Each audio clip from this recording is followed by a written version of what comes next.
بسم اللہ الرحمن الرحیم۔ تمام دوستوں کو میرا پیار بھرا سلام۔ میں ہوں زارا اور آپ دیکھ رہے ہیں برین بو سٹوریز۔ تو آج کی کہانی ہے دو جڑواں بہنوں کے نام جو بچپن میں بچھڑ گئی تھیں اور 12 سالوں کے بعد ایک دوسرے سے دوبارہ ملتی ہیں۔ لیکن کہانی کو آگے بڑھانے سے پہلے اگر آپ کو میری ویڈیوز پسند آ رہی ہیں تو چینل کو ضرور سبسکرائب کر لیں تاکہ اس طرح کی تمام ویڈیوز سب سے پہلے آپ تک پہنچتی رہیں۔ تو چلیں بڑھتے ہیں کہانی کی طرف۔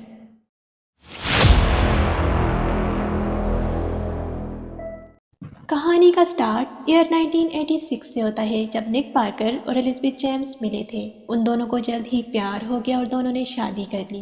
کچھ وقت بعد ان کے ہاں ٹوئن بیٹیاں پیدا ہوتی ہیں جن کا نام وہ ہیلی اور اینی رکھتے ہیں۔ لیکن نک اور ایلزابتھ کا ریلیشن خراب ہونے لگتا ہے اور جلد ہی ان کا سپریشن ہو جاتا ہے اور دونوں کو ایک ایک بیٹی کی کسٹڈی ملتی ہے۔ نک ہیلی کو کیلیفورنیا میں وائن یارڈ ہاؤس میں پالتا ہے جبکہ ایلزابتھ اینی کو لنڈن لے جاتی ہے اور وہیں سیٹلڈ ہو جاتے ہیں۔ وہ دونوں ہسبینڈ اینڈ وائف ایک دوسرے سے کوئی کانٹیکٹ نہیں رکھتے اور نہ ہی گرلز کو اپنی ٹوئن کے بارے میں پتہ ہوتا ہے۔ اب وہ دونوں لڑکیاں 11 ایئرز اینڈ 9 منتھس کی ہو چکی تھیں۔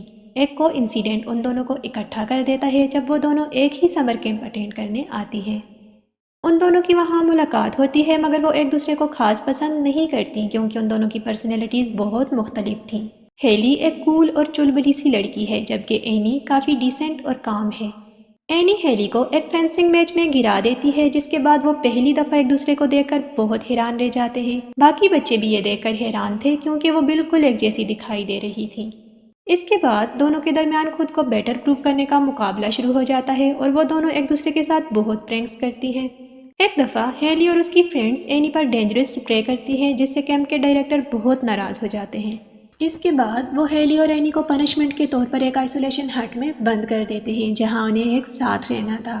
کچھ وقت ساتھ گزارنے کے بعد ہیلی اور اینی کی دوستی ہو جاتی ہے اور وہ دونوں ایک دوسرے کے ساتھ اپنی باتیں شیئر کرتی ہیں۔ اینی کہتی ہے کہ اس کی موم لنڈن کی ایک فیمس ڈیزائنر ہے اور ہیلی بتاتی ہے کہ وہ کیلیفورنیا میں اپنے ڈیڈ کے ساتھ ایک وائن ہاؤس میں رہتی ہے۔ گرلز کو پتہ لگتا ہے کہ ان کی برتھ ڈے بھی سیم ڈیٹ پر ہے۔ اینی اپنے ڈیڈ سے کبھی ملی تو نہیں مگر اس نے ان کی پکچرز اپنے پاس رکھی تھی۔ ہیلی نے بھی ڈیڈ کی ڈرار سے اپنی موم کی پکچرز چپکے سے نکال کر اپنے پاس رکھ لی تھی۔ جب وہ پکچرز ایک دوسرے کو دکھاتی ہیں تو وہ ایک ہی فوٹوگراف تھی جو ان کے پیرنٹس کی شادی پر لی گئی تھی۔ وہ اپنی موم اور ڈیڈ کو پہچان لیتی ہیں۔ ہیلی اور اینی یہ جان کر بہت خوش ہوتی ہیں کہ وہ ٹوئنز ہیں۔ وہ دونوں ایک دوسرے کو ہگ کرتی ہیں۔ اینی ہمیشہ سے چاہتی تھی کہ وہ اپنے ڈیڈ سے مل سکے۔ ہیلی بھی موم کی کمی کو بہت محسوس کرتی تھی۔ تبھی ہیلی آئیڈیا دیتی ہے کہ وہ اپنی پلیسز سوئچ کر لیتے ہیں۔ سمر کیمپ کے بعد ہیلی لنڈن چلی جائے گی موم کے پاس اور اینی کیلیفورنیا ڈیڈ سے ملنے۔ وہ سارا وقت پلیسز سوئچ کرنے کی تیاریاں کرتی ہیں۔ دونوں ٹوئنز ایک دوسرے کو اپنی لائف سٹائل کے بارے میں بتاتی ہیں تاکہ ان کے پیرنٹس یہ نہ جان سکیں کہ انہوں نے پلیسز سوئچ کی ہیں۔ وہ اپنا لائف سٹائل، ٹائم ٹیبل اور باقی کی ساری باتیں شیئر کرتی ہیں مگر ان کو پتہ تھا کہ سونر اور لیٹر ان کے پیرنٹس یہ جان لیں گے۔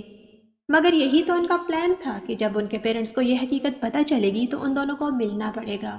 ہیلی اینی کے بال کاٹ دیتی ہے اور اس کے ایئر پیئرسنگ بھی کرتی ہے تاکہ اس جیسی لگ سکے۔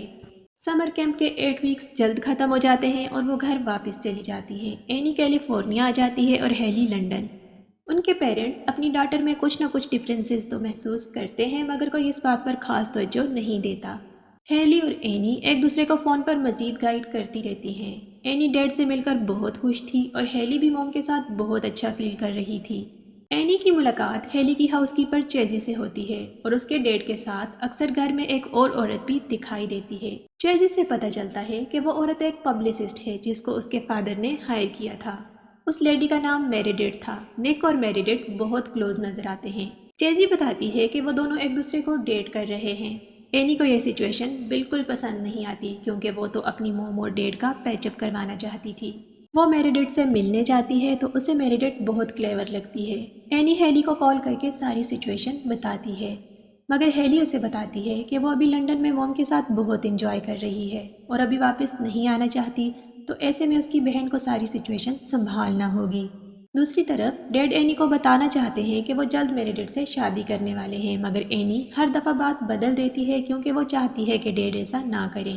چیزی اینی میں کچھ ڈفرینسز نوٹ کرتی ہے جیسے اس کی بات چیت کا طریقہ، اس کا فیوریٹ فوڈ وغیرہ۔ آخر کار اینی چیزی کو بتا دیتی ہے کہ وہ ہیلی نہیں بلکہ اینی ہے۔ وہ چیزی کو ساری سٹوری بتاتی ہے۔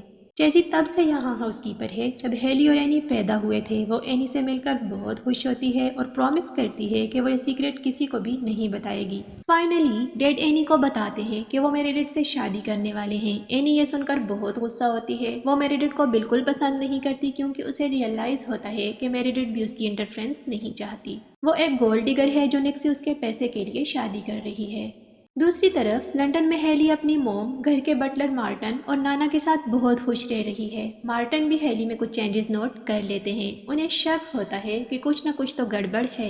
एनी हेली को कॉल पर बताती है कि डैड ने मेरिडिट से शादी का प्लान कर लिया है। हेली भी परेशान हो जाती है और वो कहती है कि उन्हें जल्द ही सिचुएशन को संभालना होगा।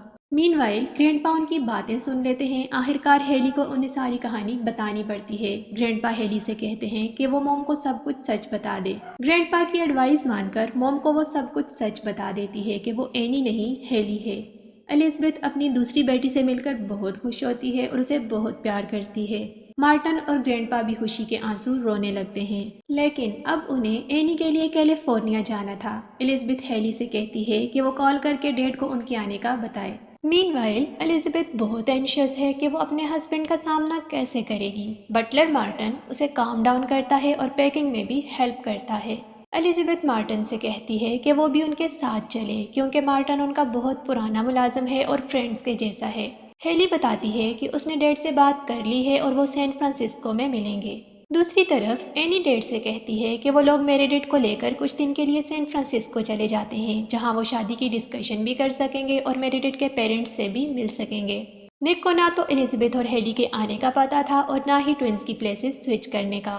होटल में निक एनी, चेजी और अपने डॉग के साथ आता है और मेरिडिट के पेरेंट्स से मिलता है। इतने में एलिज़ाबेथ हेली और मार्टन को लेकर वहां पहुंचती है। वो निक और मेरिडिट को एलिवेटर में एक साथ देख लेती है। निक भी उसे देख लेता है। एनी और हेली साथ ही थे। अब एलिज़ाबेथ उनसे सच पूछती है क्योंकि निक को देखकर लग तो नहीं रहा था कि उसे उनके यहाँ आने की कोई खबर है। तो गर्ल्स कन्फेस करती हैं कि उन्होंने डैड को कुछ भी नहीं बताया। फिर निक और एलिज़ाबेथ की मुलाकात एक पूल के पास होती है। एलिज़ाबेथ उसे सारी स्टोरी सुनाती है कि कैसे गर्ल्स ने प्लेसेस स्विच की और उन्हें यहाँ ले आई। निक एनी को हक करता है। वो एनी और एलिज़ाबेथ से मिलकर बहुत खुश था। इतने में मेरिडिट भी वहाँ आ जाती है। निक उसे एनी और एलिज़ाबेथ से इंट्रोड्यूस करवाता है। मेरिडिट उन्हें वहाँ देखकर बिल्कुल भी खुश नहीं होती मगर वो प्रिटेंड करती है जैसे सब ठीक है। रात को एनी और हेली अपनी मोम और डैड के लिए एक डिनर अरेंज करते हैं। निक और एलिज़ाबेथ समझ जाते हैं कि गर्ल्स उन्हें एक साथ देखना चाहती हैं। वो दोनों पुराने दिन याद करते हैं जिनमें बहुत सी अच्छी यादें थीं। उन्हें बहुत जल्द प्यार हो गया था और फौरन शादी भी कर ली थी मगर उतनी ही जल्दी उनकी सेपरेशन भी हो गई थी।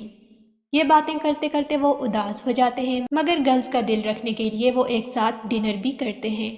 दूसरी तरफ चेजी और मार्टन भी साथ वक्त गुजारते हैं और उनकी अच्छी अंडरस्टैंडिंग होने लगती है। नेक्स्ट डे एलिज़ाबेथ एनी को लेकर लंदन जाना चाहती है मगर हेली उनसे कहती है कि वो साथ कैंपिंग पर चलते हैं। हर साल निक और हेली समर कैंप पर जाते हैं और इस साल वो अपनी मोम और अपनी बहन एनी को साथ लेकर जाना चाहती है। वो चारों कैंपिंग के लिए पैकिंग करके निकलने ही वाले थे कि मेरिडिट वहाँ आ जाती है। उसे अच्छा नहीं लगता कि निक अपनी वाइफ के साथ कैंपिंग पर जा रहा है। एलिज़ाबेथ भी इस चीज़ को सही मानती है कि उसकी जगह मेरिडिट को जाना चाहिए। इधर एनी और हेली अपना प्लान खराब होने पर बहुत अपसेट थीं। उन्होंने ये कैंपिंग ट्रिप अपने पेरेंट्स का पैचअप करवाने के लिए अरेंज किया था पर उन्हें मजबूरन मेरिडिट के साथ ही जाना पड़ता है।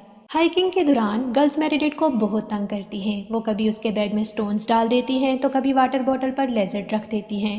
इवन उसके पानी की बोतल में भी मस्कीटो रिपल्स मिक्स कर देती हैं। मेरिड इन दोनों पर बहुत गुस्सा थी और वो इन दोनों से जल्द जान छुड़वाना चाहती थी।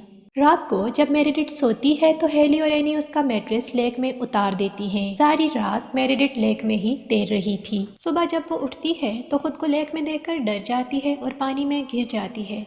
वो बहुत गुस्सा थी और निक से जाकर कहती है कि उसे मेरिडिट और अपनी डॉटर्स में से किसी एक को चूज करना होगा। निक मेरिडिट का ये बिहेवियर देखकर हैरान हो जाता है। वो उसका असल चेहरा देख लेता है और एंगेजमेंट कैंसिल कर देता है। फिर निक अपनी ट्विन डॉटर्स के साथ वापस आ जाता है। यहाँ एलिज़ाबेथ भी दिल ही दिल में खुश थी कि निक और मेरिडिट की एंगेजमेंट टूट चुकी है। रात को निक एलिज़ाबेथ को अपनी वाइन कलेक्शन दिखाता है। वो दोनों रियलाइज करते हैं कि दोनों अब भी एक दूसरे के लिए फीलिंग्स रखते हैं मगर एलिज़ाबेथ कहती है यही बेटर है कि वो पहले की तरह अपनी अपनी लाइफ गुजारें। निक थोड़ा उदास होता है लेकिन एलिजाबेथ के डिसीजन की रिस्पेक्ट करता है। नेक्स्ट डे एलिजाबेथ एनी को लेकर लंदन चली जाती है, मगर जब वो घर पहुंचती है तो देखकर हैरान रह जाती है कि निक पहले से ही एनी को लेकर वहां मौजूद था। वो एलिजाबेथ से कहता है कि उसे आज तक इस बात का अफसोस है कि उसने पहले एलिजाबेथ को जाने से क्यों नहीं रोका था, इसलिए अब वो अपनी मिस्टेक नहीं दोहराना चाहता और वो दोनों पैचअप कर लेते हैं। हेली और एनी अपने प्लान के सक्सेस पर बहुत खुश थीं। इसके बाद मार्टिन भी जेसी को प्रपोज करता है और इस हैप्पी एंडिंग के साथ स्टोरी खत्म हो जाती है। तो दोस्तों ये थी आज की कहानी। अगर आपको पसंद आई हो तो लाइक करें और दोस्तों के साथ शेयर करना ना भूलिएगा। मिलते हैं एक नई स्टोरी के साथ, तब तक के लिए मुझे इजाज़त दीजिए और अपनी दुआओं में याद रखिएगा। अल्लाह हाफिज़।